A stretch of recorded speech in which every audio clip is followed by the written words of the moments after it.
এইটা ভিডিও আচ্ছা। না দেখতো।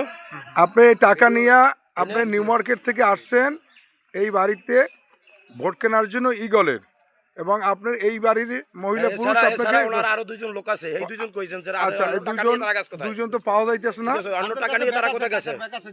আচ্ছা তো আপাতত ওনার হাতে যেটা দেখতে পারতেছি এই টাকাগুলা এই যে জগৎ দিয়েছিল এই হাতের টাকা 50,000 টাকার বেশি হইবে ওখানে। এই ওনার আপনার নামটা আবার বলেন তো, আপনার নামটা কামাল হোসেন, কামাল হোসেন, বাড়ি মিরাবাড়ি, মীরাবাড়ি। আপনার বাবার নাম কি? লালমিয়া মিরা। লালমা মীরা। এই কামাল হোসেন লালমা মীরা সে টাকা নিয়ে রামপুর ঢুকছে ইগলের ভোট কেনার জন্য।